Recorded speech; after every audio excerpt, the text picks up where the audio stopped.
For more videos, refer to student-dentist.com. Hey guys, today I want to go ahead and talk to you about the Palmer notation system. It's just another way that dentists use to essentially number teeth based on their location. A quick thing that I wanted to mention before we start is that the Palmer notation system is mainly used by orthodontists and oral surgeons. So unless you're going to be an orthodontist and oral surgeon, you probably won't use this on a day-to-day basis. But it's great to know that it's great to know how they number this. The teeth based on the Palmer notation, because you will be in contact with oral surgeons and orthodontists a lot. So it's also great for the boards. So let's go ahead and get started. Now, the Palmer notation system uses these unique brackets to kind of separate the quadrants. Okay, and I've drawn some brackets here just to save you the headache. But as you can see, this blue bracket refers to the maxillary right quadrant, and this green one refers to the maxillary left, and the yellow one refers to the mandibular left, and the red one refers to the mandibular right. So this system is fairly easy, but you just have to practice and kind of get used to it. So they number teeth essentially 1 through 8 in the permanent dentition. So it'd be 1, 2, 3, 4, 5, 6, 7, and 8. Okay, but the bracket kind of designates which quadrant the tooth is in. Okay, so let's go ahead and kind of number all the other teeth. So 1, 2, 3, 4, 5, 6, 7, and 8 over here as well. So 1, 2, 3, 4, 5, 6, 7, and 8. All right, this last one is 1, 2, 3, 4, 5, 6, 7, and 8. Okay. Now, for example, they're going to say, I don't know, number 4.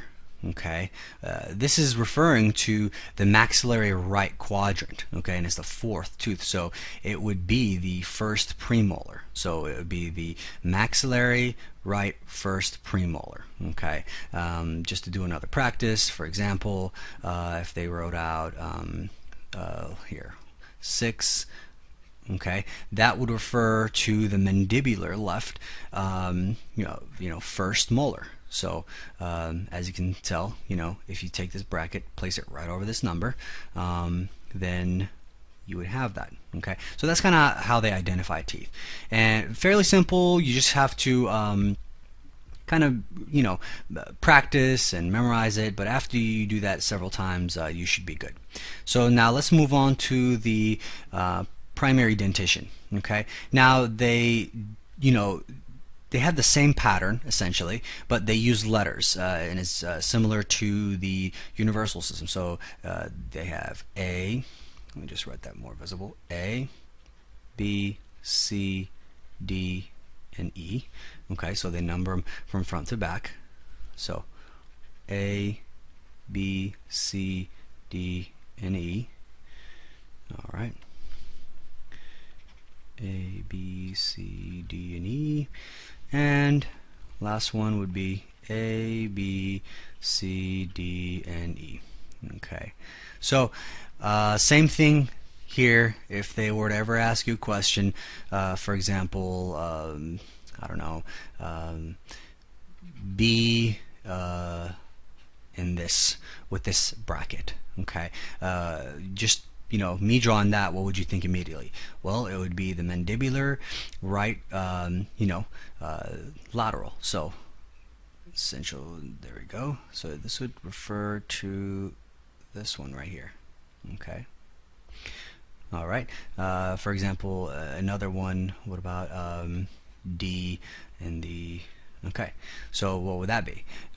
This would be, the first molar. This would be the maxillary right first molar, and it would refer to this guy. Okay.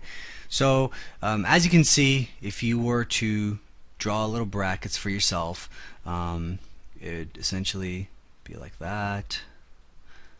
Just draw this last one a lot better. There we go.